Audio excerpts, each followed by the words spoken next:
Hey guys, welcome back. So in last video I was talking about consumer, right, in Java 8. Now in this video I will start with BiConsumer, right? So what is BiConsumer? We will try to understand, and how the BiConsumer is different from consumer. We will try to understand that. So let me create a package called BiConsumer.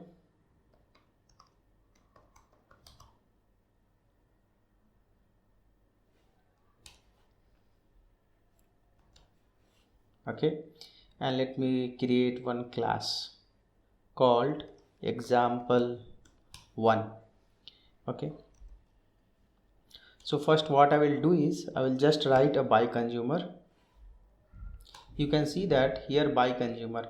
So press Ctrl and click on BiConsumer. When you go inside the BiConsumer, basically if you look at, it represents operations that accept to input, right, and return no result. So consumer what happens is accept one input, okay, but this BiConsumer will accept two input and return no result. Even consumer will not return any result.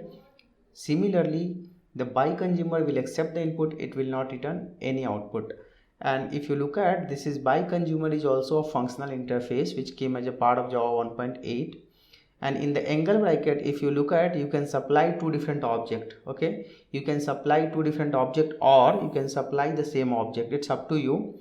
It also has a method called accept. So accept method, what it will do, whatever object you will supply and whatever implementations you write for the accept method, it will process your request.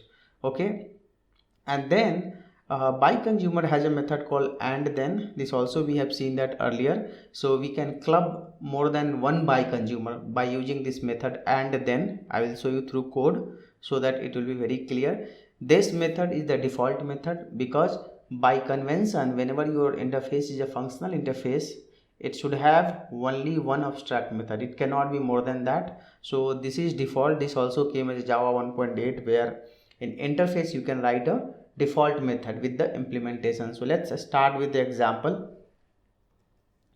So let me first start with, let's say, the first object is the integer, and the second also let me write integer, right, and BiConsumer. So I'll just do one thing, I'll do add BiConsumer. So I wanted to add both the number, right? So since it is two number, I can write a comma b angle bracket, and then in CISO I can write a plus b, right? So this is my one BiConsumer.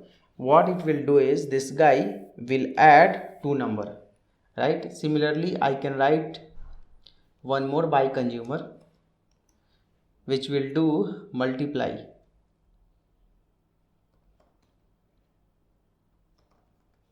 which will multiply this, and I can write like this, right? Let me create a main method. Inside the main method, I need to create the object of this class because these methods are non-static, so I cannot access directly.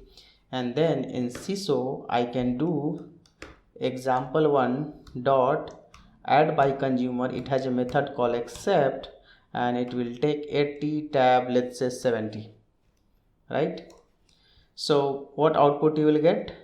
You will get output as an summation of these two numbers. So I should not write this inside the system out println, because as we know that this will not return anything, there is no output for that, right? And already we are printing here, so we can just call add BiConsumer and accept. This guy will do a summation of two number. So you can see that 150. Similarly, you can call multiply consumer, and what it will do, the accept method will multiply. So basically whatever here you lambda expressions write, this is nothing but the implementations of your accept method, right? Now apart from that, if you look at the BiConsumer method has and then. So can I write like this dot, sorry, I have to use the reference here because these methods are non-static, right? Dot, and can I write and then, first do add and then you do multiply, right? So this is the one. So I cannot call because it's a non-static, I have to use the reference, and then we can write dot except 2 3. So first what it will do, this number will get added, then the number will get multiplied, right? So let's see that what is the output. So output is 5 and 6. So we can see that one interesting thing here is both the consumers are doing their job. Okay, so why answer is 5 or 6? So basically what happened is the first consumer was add consumer, so add consumer added the number became 5, then and then after that you call for multiply consumer, so multiply, what it did, it multiplied both the numbers, so it became 6. So you can see that both consumers are working separately. Okay, it's working separately, one is doing addition and one is multiplying these two numbers. So that's how we can write multiple by consumer and we can make use of it, right? So apart from that, like if you remember, through consumer I was able to create one separate list, right? Can I do something similar to this here in the by consumer? Though by consumer will not return anything, can I write some logic and can I process some of the requests through which can I able to create some of the map classes?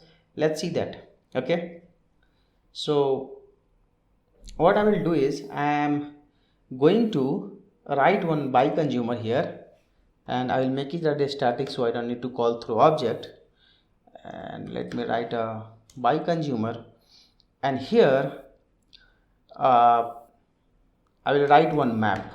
Okay, map of type integer,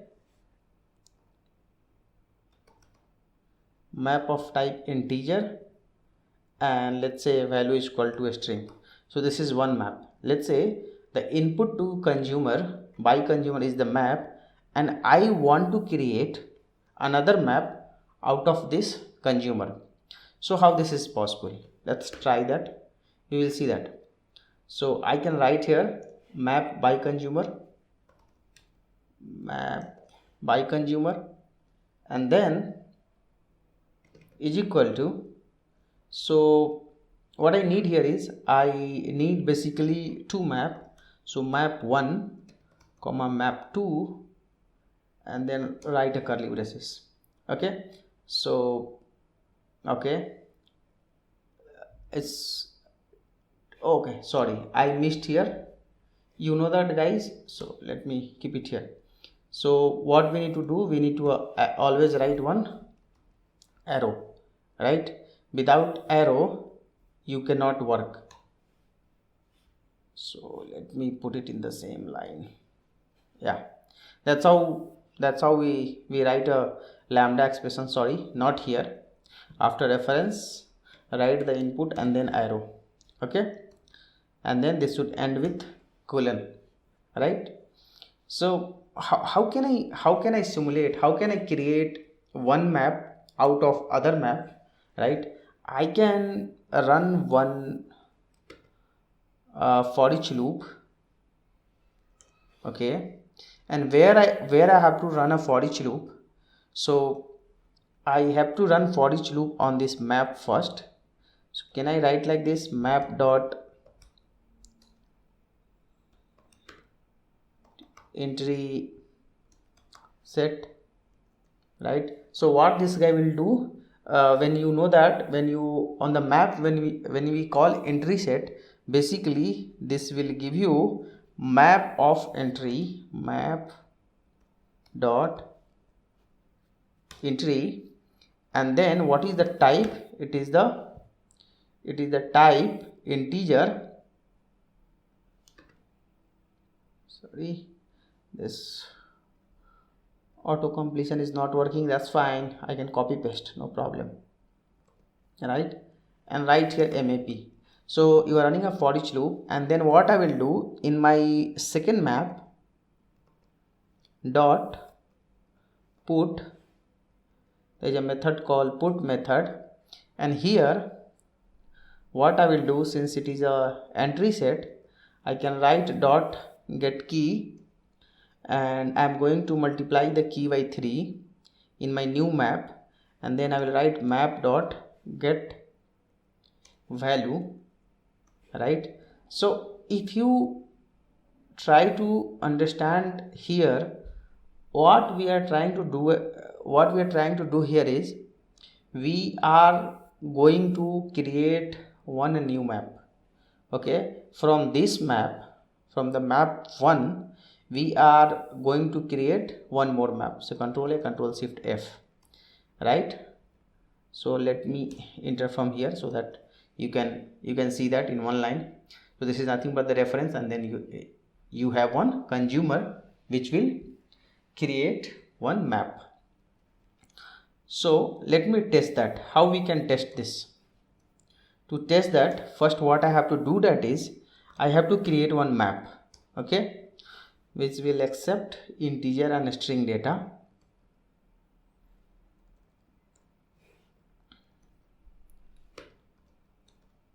Map is equal to new, and let's say I'll go for hash map. Okay,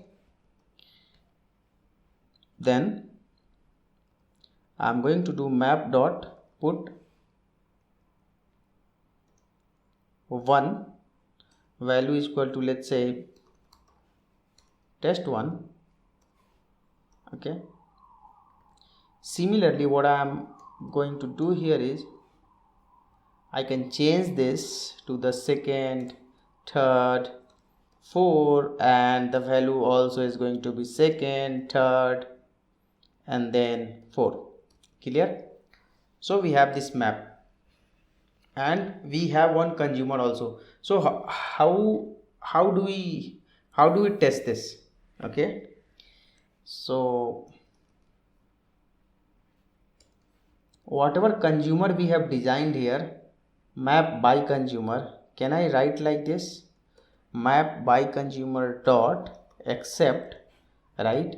This guy, what it will take as an input? It will take input as an one map. Clear? Okay, this will take input as an one map, and what second input I have to supply? This second input basically I am creating, right? Second input I am creating. So can I write here one static? Can I copy this?